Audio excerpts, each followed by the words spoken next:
Welcome back. It's 2 Plus Politics. The 36 states of the Federation have gone before the Supreme Court to challenge the Presidential Executive Order number 00-10 of 2020 signed in May by President Muhammadu Buhari on the funding of the courts. The 36 states will file the suit through their respective attorneys general are seeking an order of the Supreme Court question President Buhari's executive order for being unconstitutional. To discuss this, we have joining us two priests and the Temple of Justice, though one is a retired priest. I mean, a retired lawyer. Mr. Dele Farotimi. Good evening, sir. Good evening.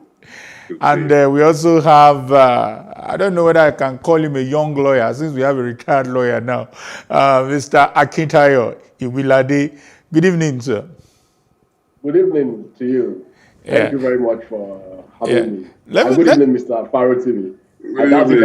I doubt if any lawyer really retires. We'll find out about that soon enough.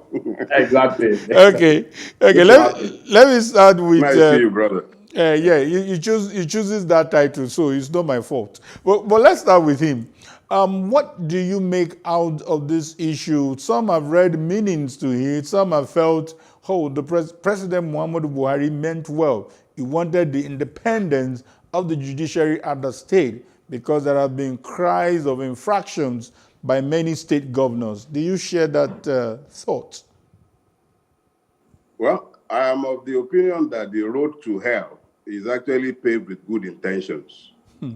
But no matter how good the intention, what we must always be careful to keep in mind is the fact that when the law gives a power, the same law usually sets the limits of the powers that it has given. There was a long preamble to the executive order itself. But at the end of the day, after all the travel and perambulation, it landed on the president purporting to have acted pursuant to the powers of the presidency vested by Section 5 of the 1999 Constitution.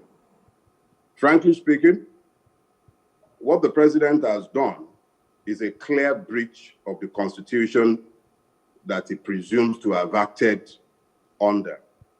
Because what he was doing was that he was prescribing constitutional duties that had already been adequately provided for by the Constitution itself.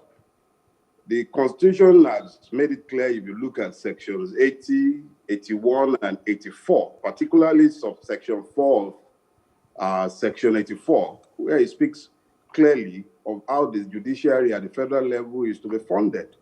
And it simply means there are only two ways at the end of the day by which you take money from the federation account. Is either a direct charge or by appropriation. And what the president sought to do is in clear breach of several relevant parts of our constitution. So as far as I'm concerned, President Buhari has several things requiring his attention. This is not one of them. If he was so desirous of providing independence to the judiciary, he can get his officers to obey the law, obey the rules of God. But this is one area where he has acted out of his powers, in my opinion. I must say that sounds quite unusual position, especially for a lot of people who felt, thank God these folks are going to be controlling their resources. But we'll come back to your or build-up comments later on. Let me get your opening comment on this, Mr. Iwilade. Thank you very much. The legality of the executive order itself and the extensive nature of what it provided for, that's one thing, And then the question of the constitutional provision, the amended constitutional provision that has granted financial autonomy to the judiciary of states and to the states' houses of assembly is another.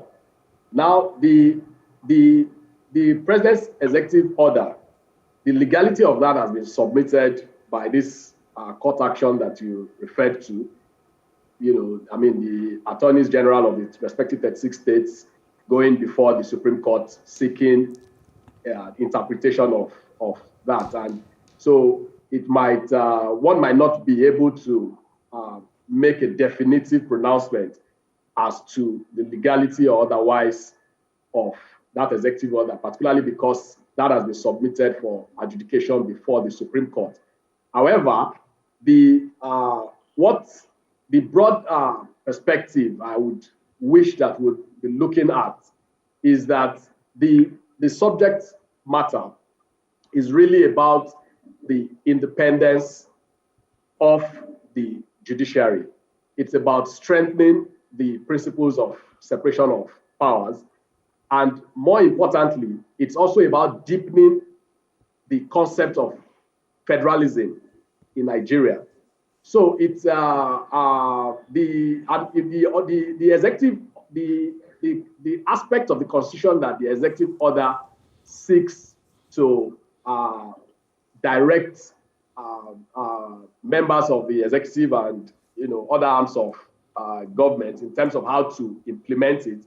That part of the constitution, that part of the fourth alteration of the constitution deals with the constitutional provision that says that every amount due to courts in Nigeria should be to courts in states, across states in Nigeria, should be placed on the first line charge, just as has been implemented over the years at the federal level.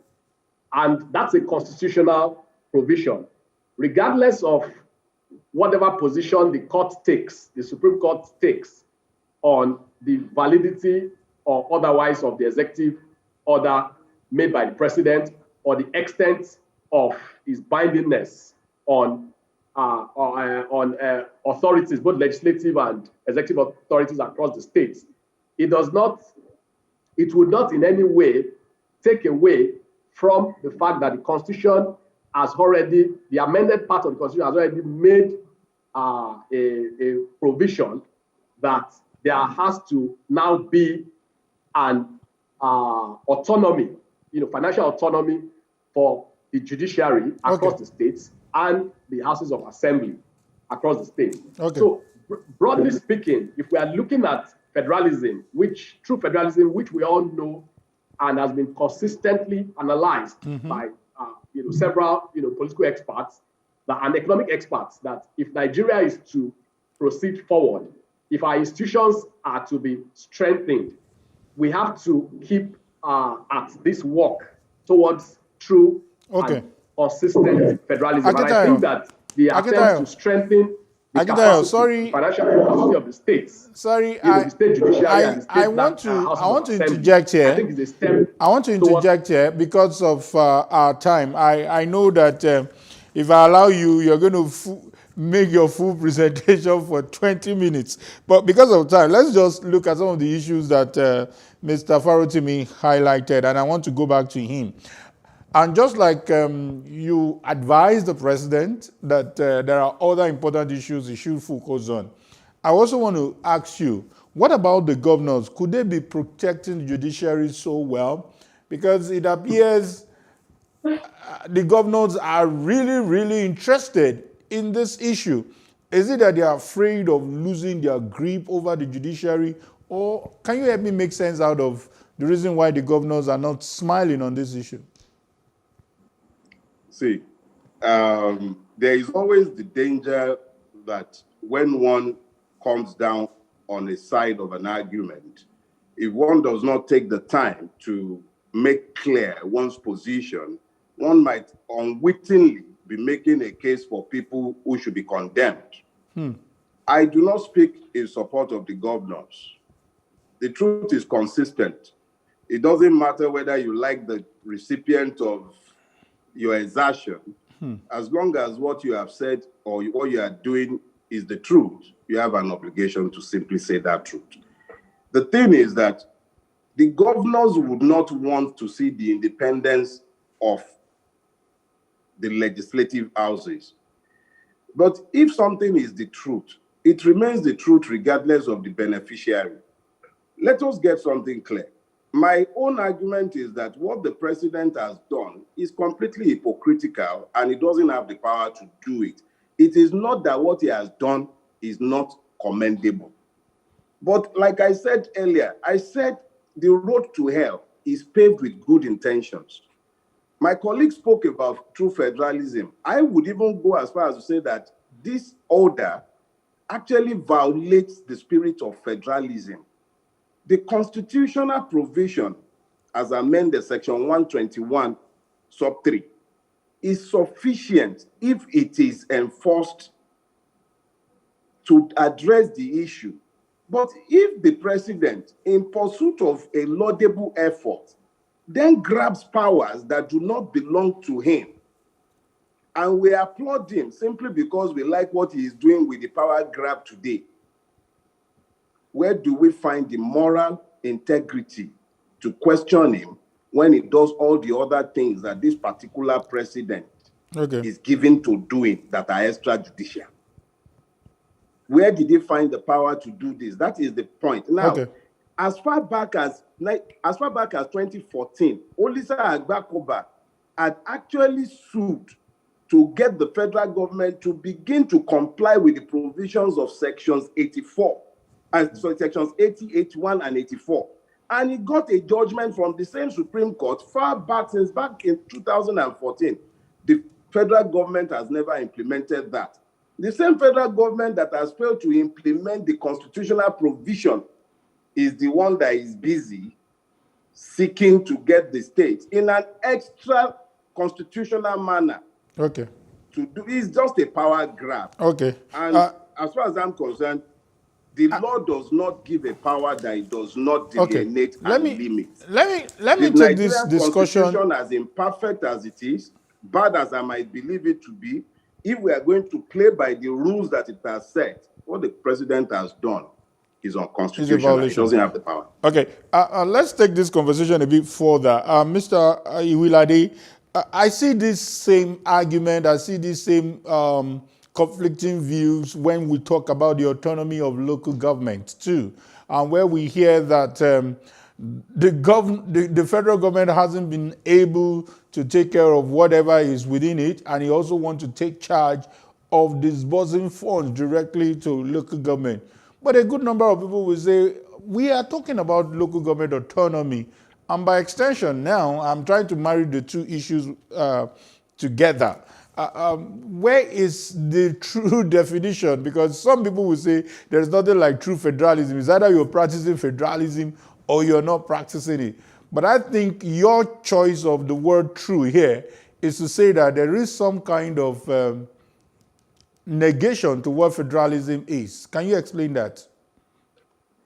Well, true federalism is capable of different definitions, but I think that it will speak more to fidelity to the ideals, around it. That is the grant of, autonomy to the federating units and the autonomous units within a federal system. And to the local government question that you mentioned, what you will find is that the biggest culprits in the muzzling of the constitutional authority of local governments is actually not the federal government. The biggest culprits are the state governments, several state governors, to be precise, because you would find the unconstitutional idea of, governors and state governments imposing caretaker committees on local governments across their states.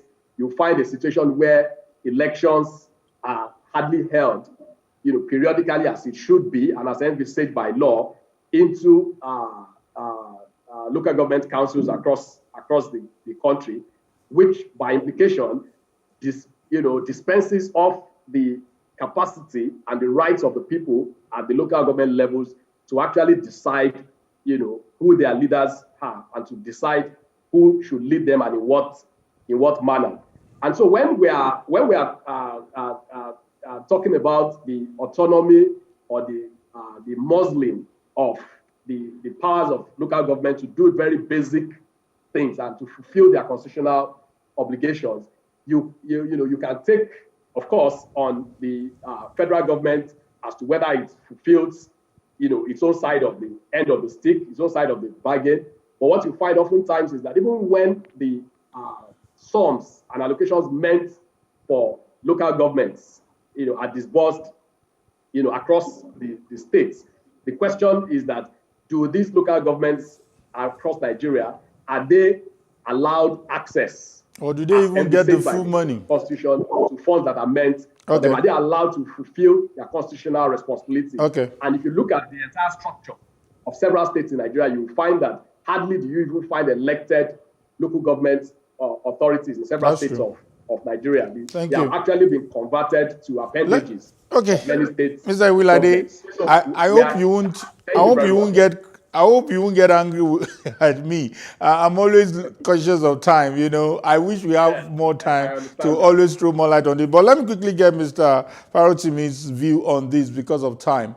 In 1 minute, what's the similarity here when you talk about the autonomy of the local government vis-a-vis our topic for today when we are looking at the autonomy of the judiciary at state level? Mr. K, we have there is this peculiarly Nigerian affliction. We use terms. One of the terms that have come to find new meaning in Nigeria is the word federalism, federal.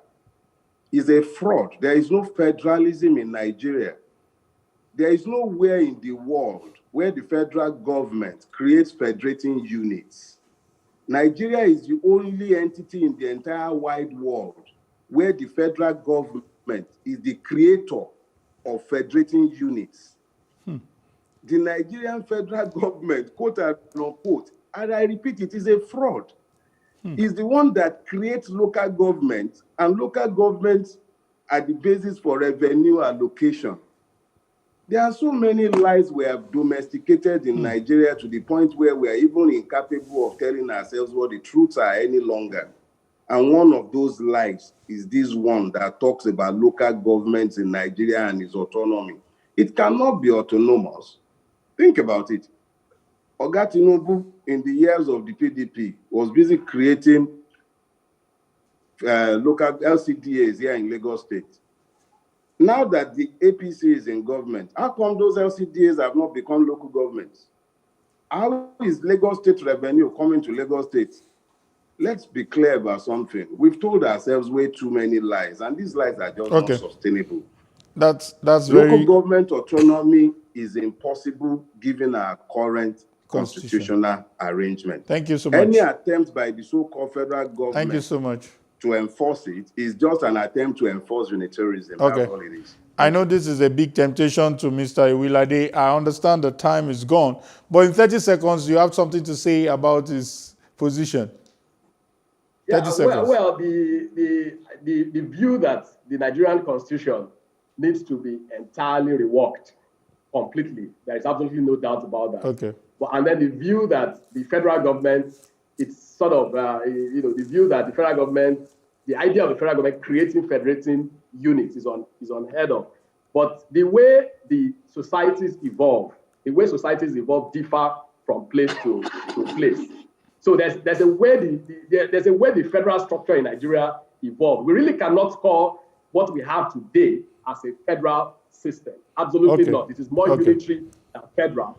But within the limits of the Constitution, let us at least stretch it to as far as practicable while we continue to walk through the process of fuller amendments and all of those things. Thank you so much. I wish there's more room to listen to Mr. Daly to explain more, because I understand that the way we created our federating unit, it's not the way America had theirs. We have states who came together and became United States. But in our own case, we have the head of state creating these states that we have. Remember that the way we even created Nigeria itself, it's a fraud. Was not by conversation. Nigeria itself was an imposition. I understand my time is up. Thank you so much. It's an imposition. Thank you so much. Peculiar. So Thank you. We have to work out our exactly. It's tragically peculiar. Okay, tragically peculiar. That's another coinage. Thank you. We didn't even give ourselves the name we bear. Noted. It's that bad. Noted. Thank you, Akitayo Iwilade, for your insight, and also thank you so much, I will still call you a retired lawyer. It's the Daily Faro TV for your insight. Thank you for, I quite appreciate this. Thank you very It's much. been quite for having us. educative. Thank you. Thank you very much. Yeah. Pleasure. We'll take a breather, and when we come back, I'll be giving you my take, especially on the incessant attacks on the governor of Borno State.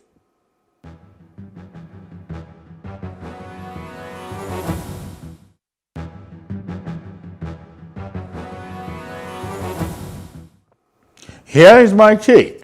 While it is true that all lives and all men are equal, it is also true that this attack is a wake-up call to the reality of the existence of insurgents in and around Borno State. We must, however, question the frequency of the attack of the chief executive officer of the state. Can we interrogate possible sabotage and subterfuge in his security architecture?